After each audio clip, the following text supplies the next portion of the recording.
What's going on, people? Georgio Savvides here, founder of the Hip Hop Orchestra, as well as the host of the Hip Hop Orchestra Presents podcast. And I got a really exciting announcement to finally make with everyone, is that we have our very first official sponsor for the podcast. Now, they are an amazing company called Eldon's Vault, who are extremely dedicated in bringing you the very best in officially licensed merchandise from pop culture. And when I mean the very best, I mean the very best. They provide things like keyrings, caps, t-shirts, to Funko Pops, to statues from all over, such as DC, Marvel, Disney, The Mandalorian, Harry Potter, music artists from all over the place, and they are ridiculously good. I've got a couple of things to show you on offer at the moment. This trust me, their stuff is amazing. So, t-shirts, like I mentioned, like the one I'm wearing right now. It's got Rocky right here, which I absolutely love. Or, like I said, also got Funko Pops as well, 3.75 inches and 10 inches. I've got a couple of 10 inches right here for you. I've got Post Malone right here, and I've also got Biggie right here, who I absolutely love. These are so sick. Eldon's Vault, trust me, they are amazing. Now, I'm going to leave the link below in the video right here, and also in the description below as well in all future videos from the podcast. But trust me, Eldon's Vault are amazing. Website is www.eldonsvault.co.uk.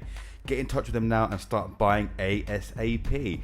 But also, before I forget as well, I just want to say the biggest thank you to Eldon's Vault for sponsoring the podcast. It means the absolute world to me. Thank you.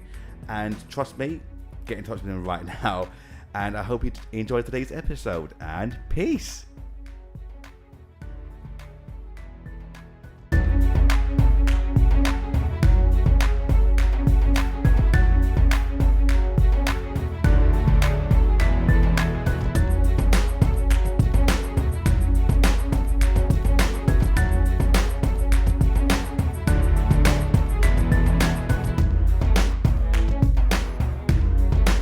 What's going on, people? Welcome to a brand new episode of the podcast, and today we're joined by another couple of amazing guests today, founders of Music Legacy Builders, Courtney Benjamin and Ron D. How you both doing? You both okay? Doing good. Doing good. How you doing, Georgio? Not too bad, thank you. Not too bad. You both been busy? Yes, sir. Absolutely. I mean, how's America at the moment? Is it packed out at the moment, or is it going a bit crazy? How's it looking so far in America? Well, right now everything is kind of opening back up. More of the West Coast is opening back up more than East Coast right now. But Yeah. but you know we're still moving slowly but surely. And Atlanta, I mean it's open, but it's not. You know, Yeah. it has certain spots. Yeah, heard. Man, whereabouts are you based, Ron? Are you based in Atlanta as well, or somewhere else? No, I'm in North Carolina. North Carolina is kind of like Atlanta, open but not open. I know that's Okay. kind of a contradictory statement, but Yeah. it just depends on what part you're in. It's not like Florida or Texas or anything like that. You know, Florida and Texas, they're pretty much wide open. Yeah. I've heard so many stories about how America is at the moment. Are they packed out, or it's not so bad? But for you both, is it?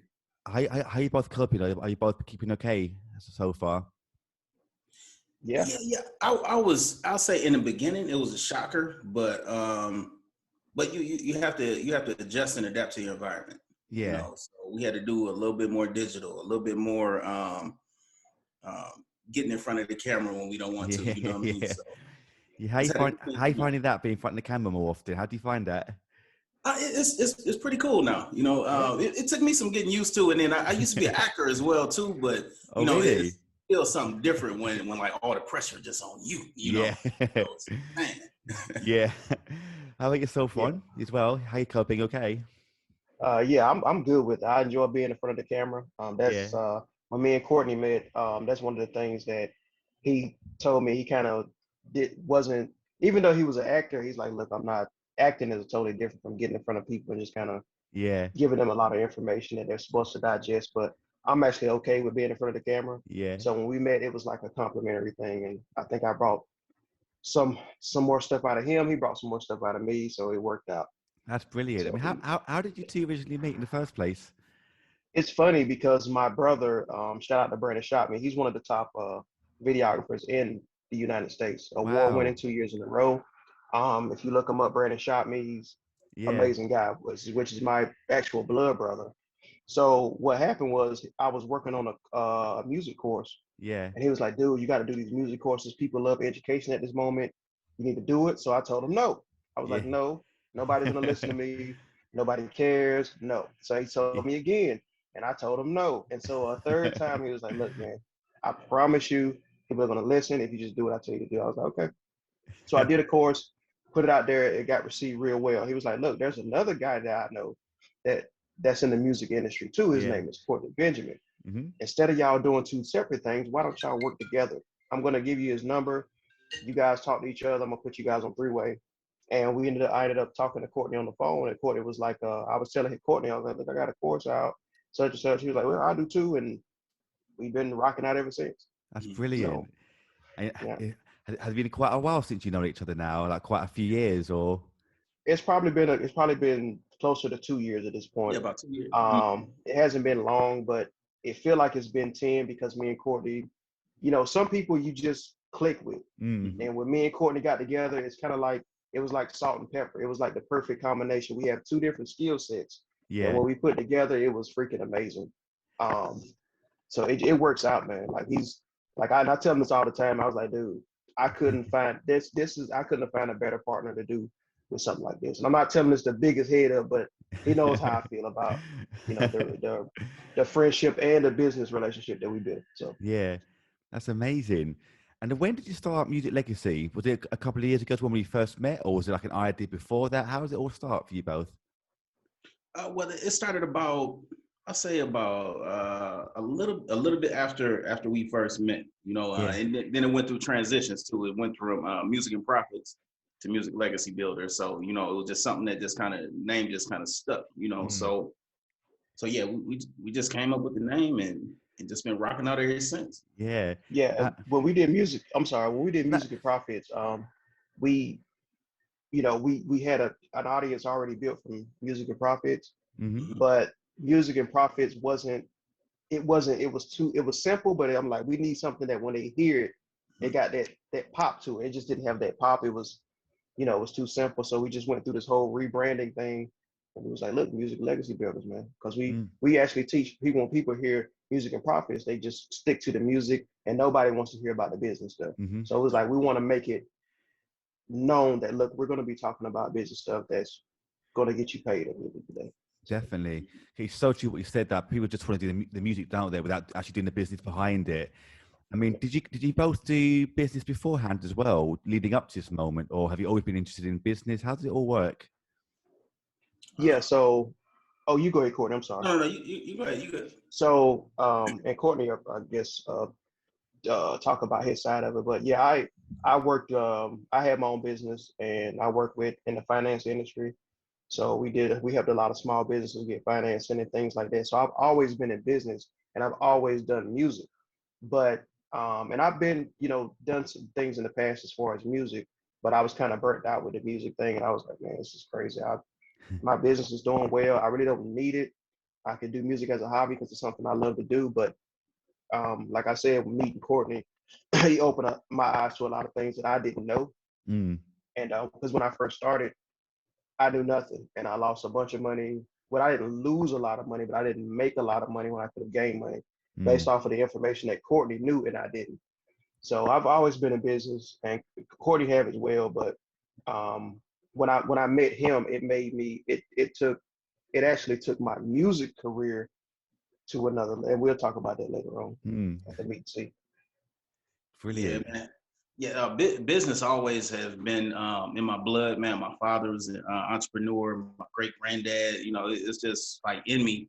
But I did start off working a 9 to 5, but I was trying to find an exit plan to get out of there, though. Yeah. So, end up getting out of there and just studying on my breaks, studying systems and business and economics, different things like that.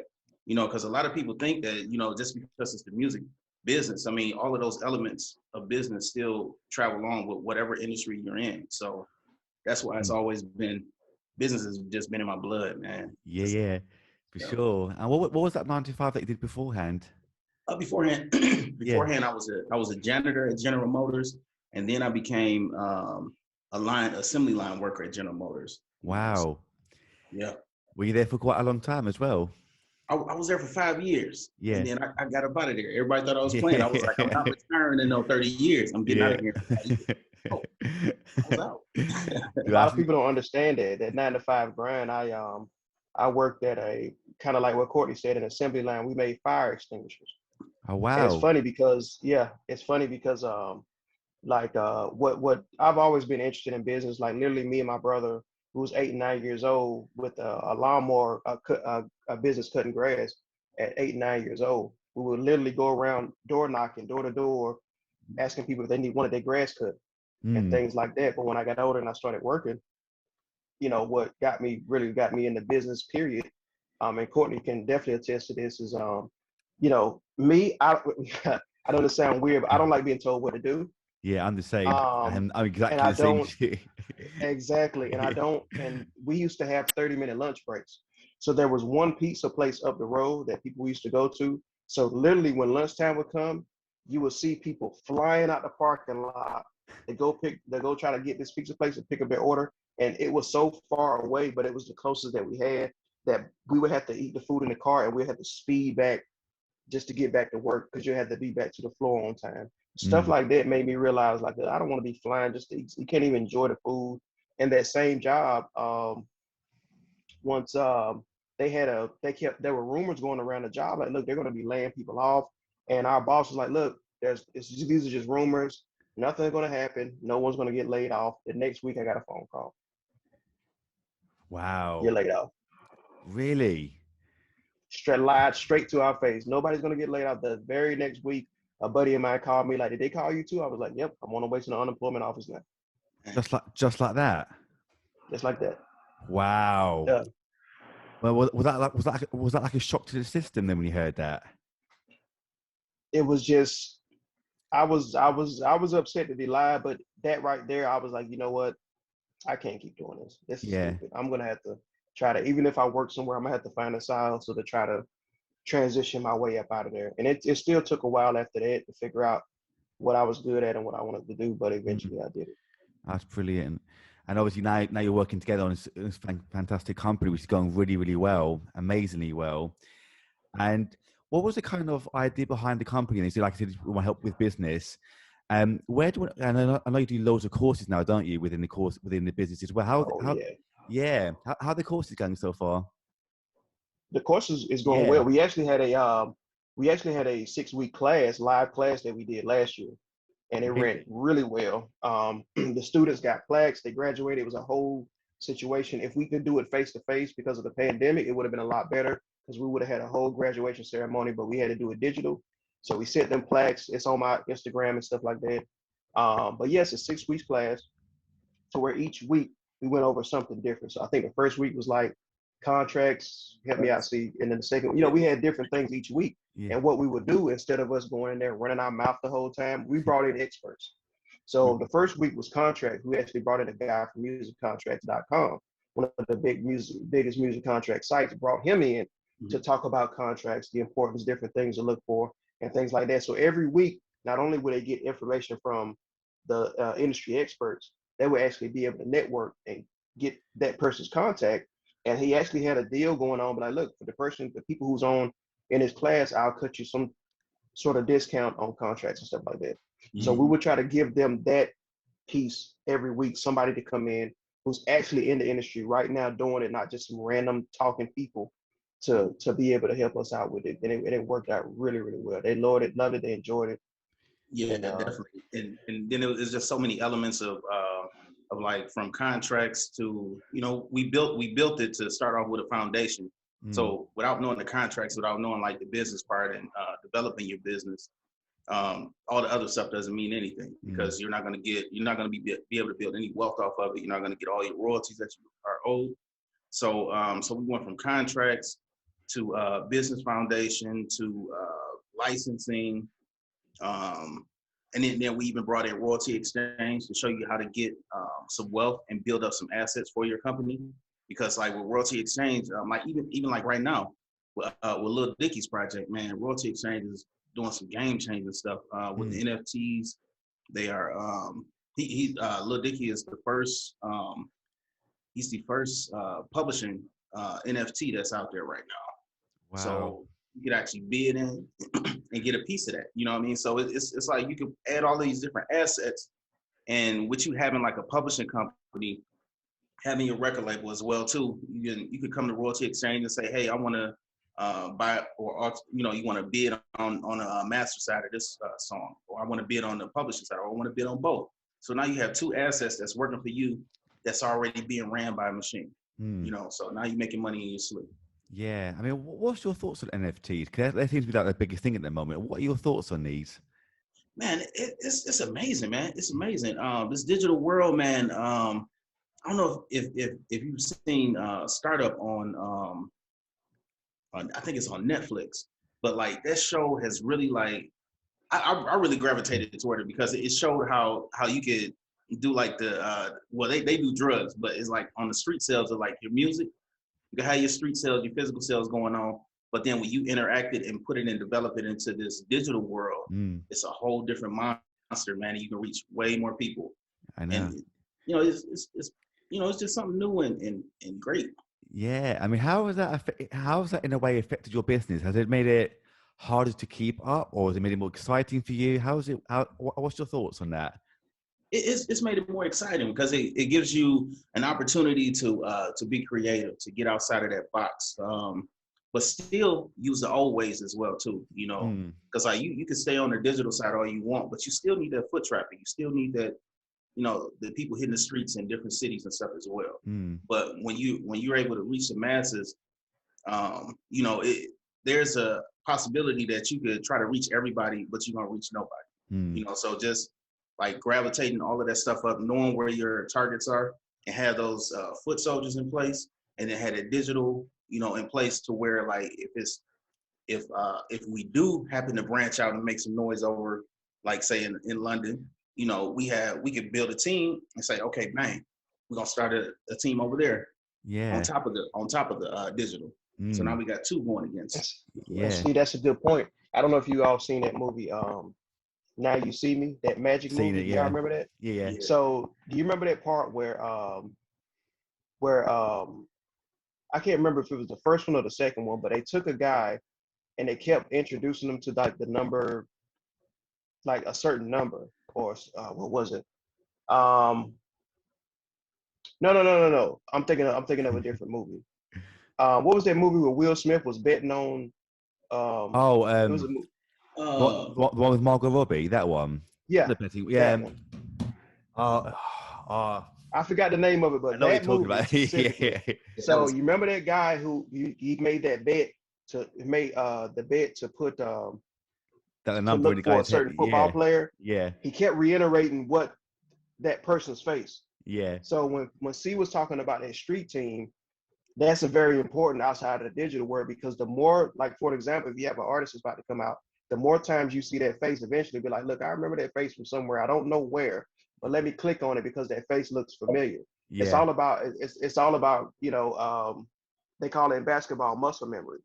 So you know, they say your brain stops recording technically after 30 minutes. So you want to get that as much information as possible. If they constantly see my face on Billboard, stuff like that, when they see me on Facebook, they're like, hey, I know that guy from somewhere.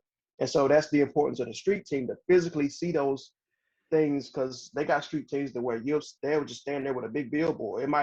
If you might not think you might not think anything about it, but subconsciously it's already recorded. So when you see it again, you can be like, I've seen this person somewhere. So C is absolutely right. Some of those, that's why they still have, you know, street teams. Digital obviously is a thing too, but the old fashioned way is still a thing. I still see wrapped buses. They even got the digital trucks and buses now. I don't know if you guys seen those, to where it has digital screens that place ads on the bus, and all they do is ride around all day. So stuff like that is pretty much kind of some old school with the new age type stuff. So. Yeah, is that how you run your business? Do you think, like, having the old with the new? Do you feel, is that how you kind of run your business? Do you feel? Yeah, because like my company, we still do cold calling. We cold call, boom, boom, boom. People like cold calling.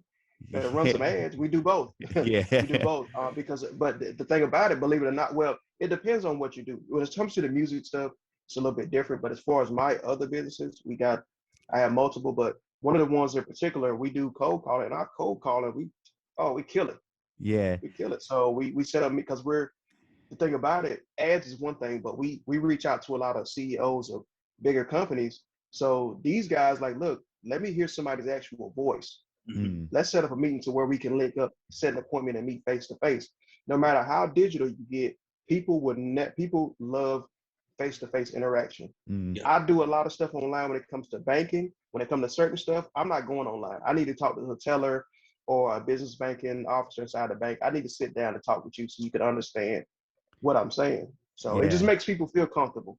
It does. 'Cause I feel like that's probably one of the best ways to run a business is just having that kind of one-to-one with people, just to talk to people, even as a quick little chat over the phone. It makes them feel so much better, doesn't it? Yeah. Mm-hmm. Yeah, Yep. 100%. And that's why I love podcasting too. You just get the chance to like sit down with people, talk with them, learn from them, and just see how they're getting on as well. I'll go back to that Will Smith film. Was it Focus? That's right. They was Focus. robbing everybody. That had to been it. Yeah, it Yeah. was Focus. Yeah.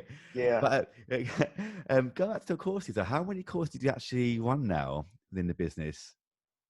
How many courses? Yeah. Is it like one or Ooh. two? Is it like 5, 6, quite a few? How many do you run?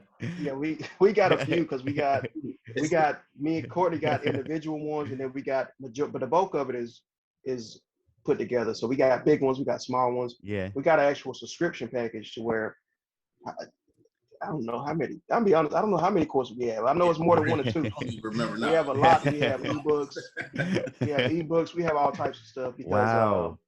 and then we got stuff that helps outside of music, but in music as well. Like I have a business credit course, so that's gonna help with your business no matter what it is.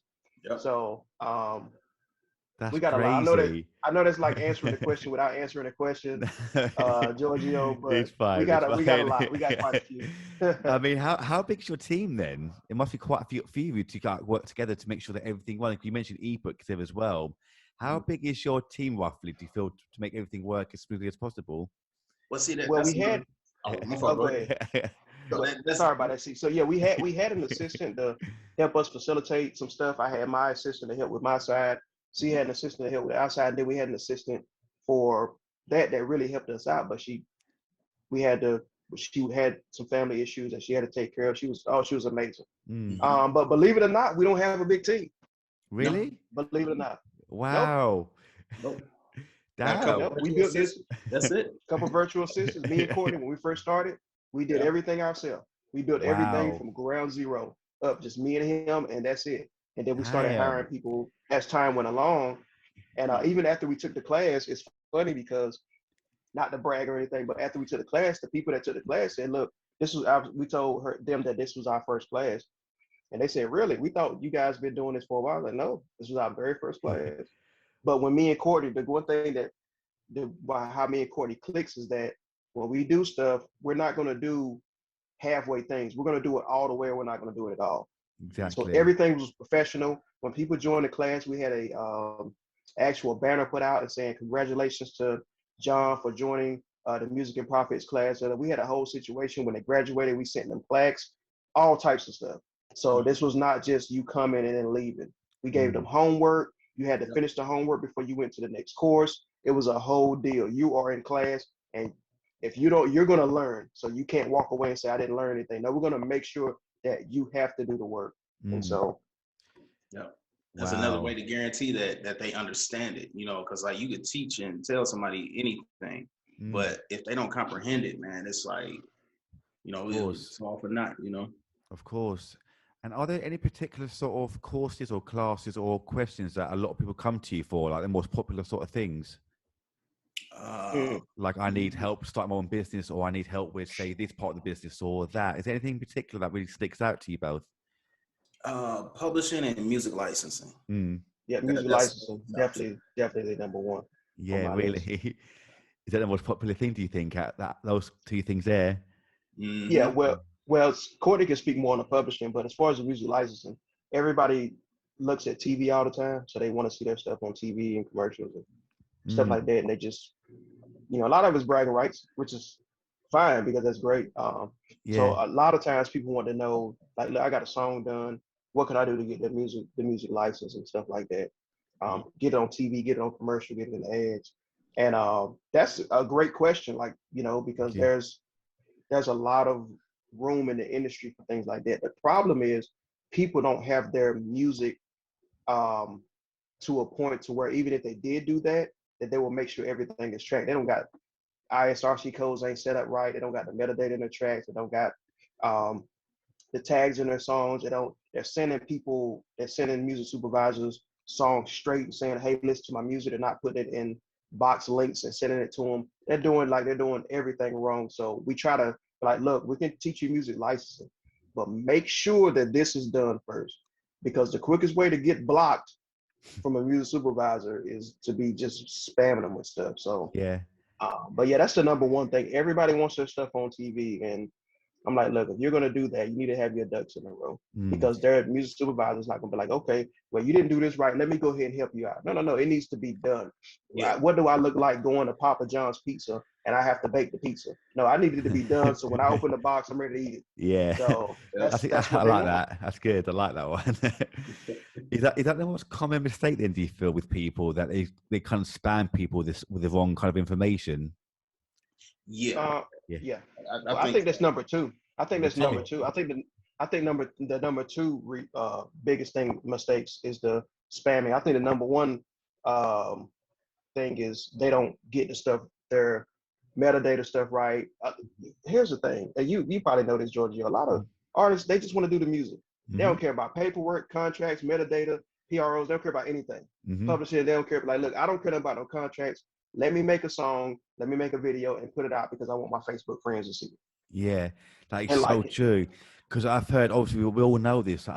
We've heard so many stories in the industry where people don't bother checking their contracts or whatever it might be. They've basically signed their life away, yeah. and it's like these like things like 360 deals or whatever it might be, where basically every kind of revenue stream they're creating is going to the label or whatever it might be, and they're losing so much money. It's ridiculous. It's scary.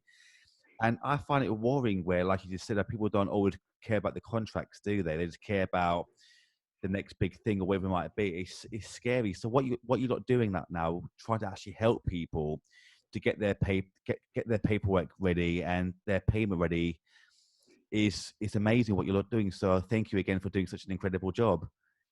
No problem. Thank you. Yeah. No, thank you. No, thank you. But what do you think within the industry? Obviously, there's a lot of difficult things to work with.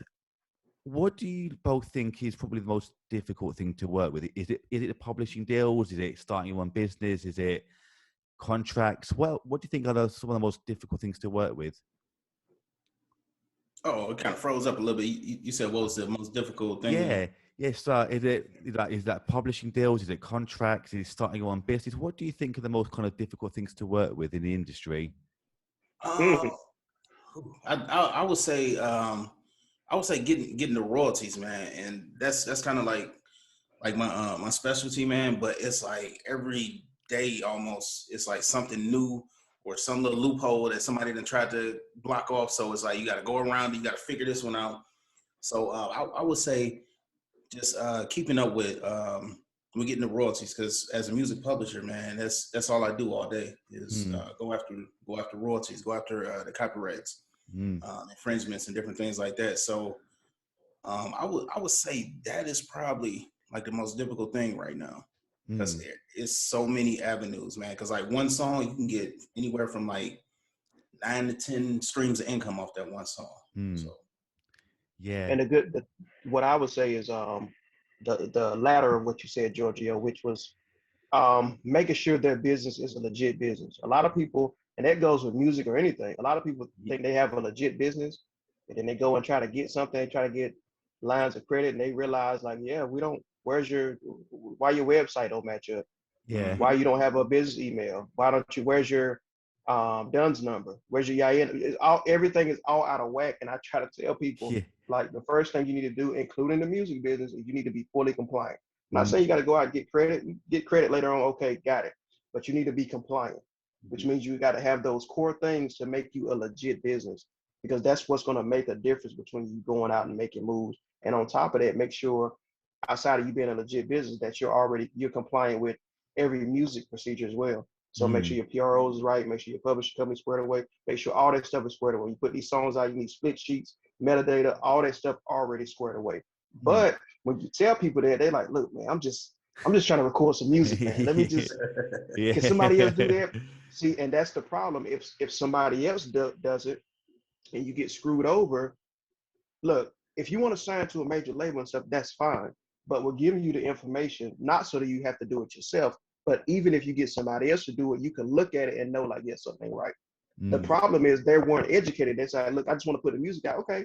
If you say that to somebody that's not me or Courtney that want to get over it, they be like, oh, you just want to put music out? I got you. I'll pay for everything. And then next thing you know, they're taking 80% of everything. Yeah, and leaving you with crumbs. So I'm like, so. Yeah. I mean, have you both worked with anyone where, say, a song of theirs has been doing really well, but they've actually losing a lot of money through it? Yeah. It's been a lot, man. Even some of the seasoned artists that's been in the game for like 20 years, like they get off the label and then they come to do independent. And man, there's just so much money just left on the table from tours that they didn't report to the PROs and stuff, man. Because you get songwriting royalties for that, and performance royalties and different things. So it's been tons of money. I think the most I've gotten back for somebody for back royalties was about, I think, year before last. I think our highest was around like 57,000. Wow. Woo. And then it touched almost 70,000 last year. So yeah, man, it's just money just sitting there that just wasn't claimed, and these guys been in the game for a long time.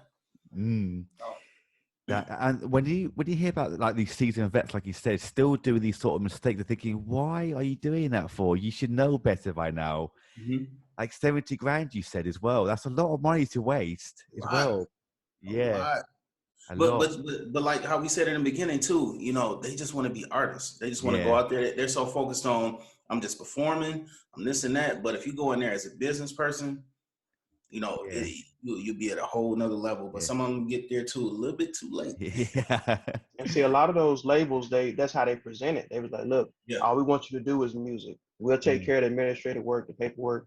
We just need you guys to show up, perform, and do stuff like that. So that's how they present it. Like, look, we just need you to do that. And another thing is we have the internet now. So we got a little better. Now we got other people saying like, look, why don't you do it this way? And there was only a few people that really went out there and put the business. They was like, look, something ain't right. If they're making this and we're making this, there's something off. Like guys like Master P and Dame Dash and Jay-Z, they came to the table like, look, we don't need your money, but we want a partnership. So you're not going to take most of our stuff. So the guys like that is a little bit different, but like C said, the fact that you can get $50,000 of unclaimed money from somebody, that's crazy. It's crazy.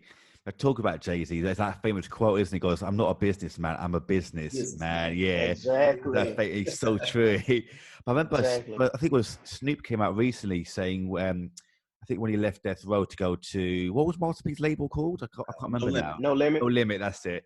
He goes, that was the first label that we actually got paid really well. At Death Row, we weren't getting paid. He goes, but when we went to No Limit, that's when he was like the first real person to actually pay us really, really well. We had everything like cars to this, to that. It was, and Master P just destroyed it, didn't he? Man. Absolutely killed it. The good thing about Master P too is he sat down and he did some research and then he actually invested in the knowledge, man.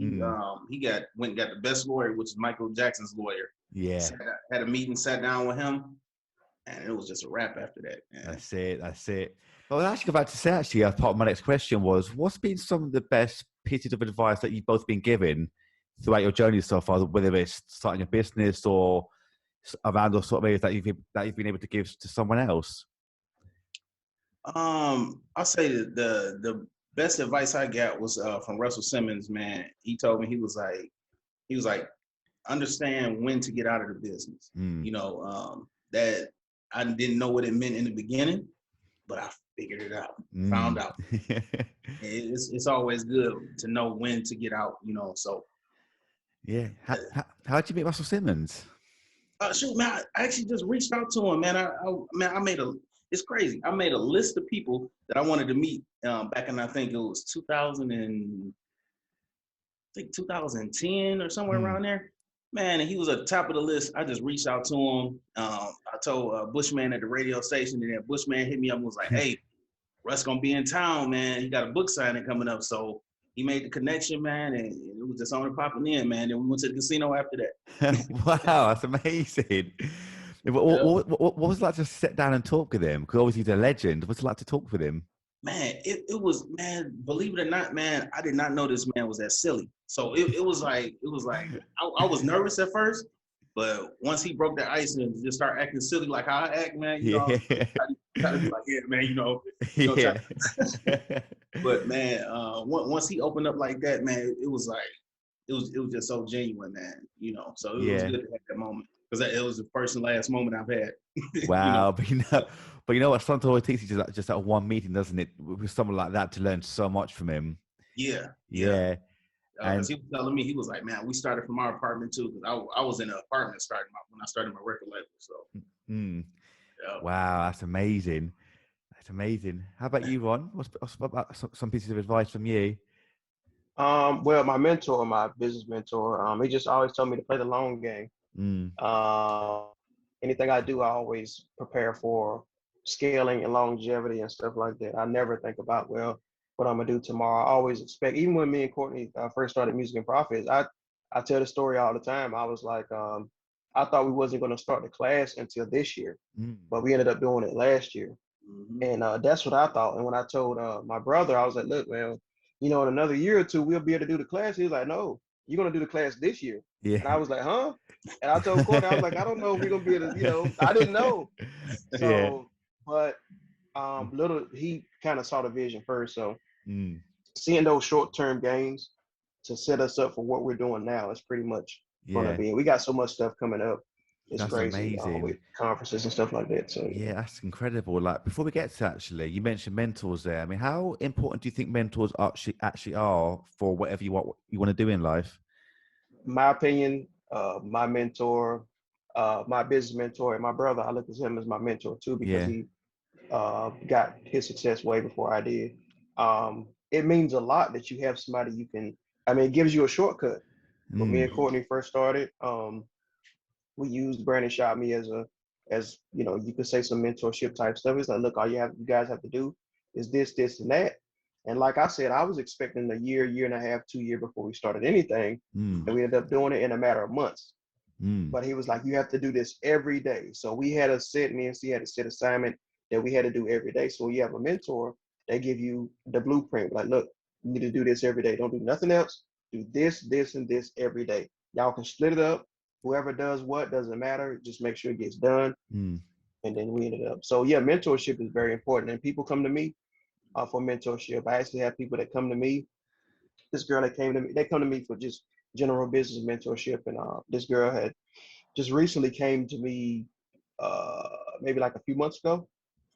She was like, I really, really want to get into real estate. And I said, look, go ahead, get your license or whatever. Long story short, she's taking her exam, I think next week. And so just stuff like that. And she called me. She's like, I just appreciate you, blah, blah, blah, blah. And this other, girl, she ended up writing her first book.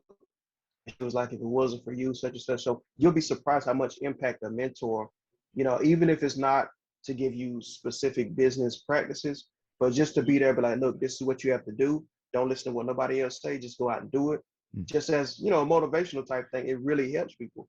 And people will come back. It was like, look, I appreciate everything you did. I'm going to send you a free copy of the book, blah, blah, blah. So that's what it's all about. And when I started, I didn't have, me and C can attest to this too. When I first started, I didn't have no mentor. I didn't have nothing. Literally, when I first started producing, I was using someone else's laptop. I tell the story all the time. I didn't even have a laptop. I was 18. I didn't have no laptop. I was borrowing somebody else's laptop, installing the programs on his laptop and asking him to borrow it every night and start working on music. And I had the demo version of FL Studios, and this is like FL Studio like 9. This is like the old one. So with the demo version, you can't save the songs. So you have to either finish the song or delete the song. So that's how I got good at making music quick, because I had the demo version on someone else's laptop. So when he gave me the laptop, I had about 3-4 hours to make something happen, save it, put it Yeah. on a flash drive, and get it out.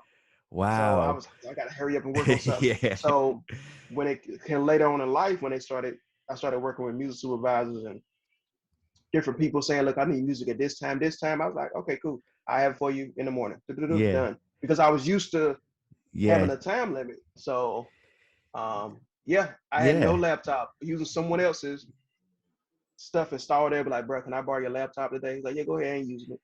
I was Yeah. like, give me like 5 or 6 hours and I'll give it back to you. Wow. And have you then taken that into life skills then? Taking that quick turnaround, like 3-4 hours and done? Yeah. As an example, yeah. Yeah. So with I used to, when I was living in Atlanta, because I was living in Atlanta before, we did, I mean, my brother, he was working with a company with film. So they would constantly need music quick, quick, quick, quick.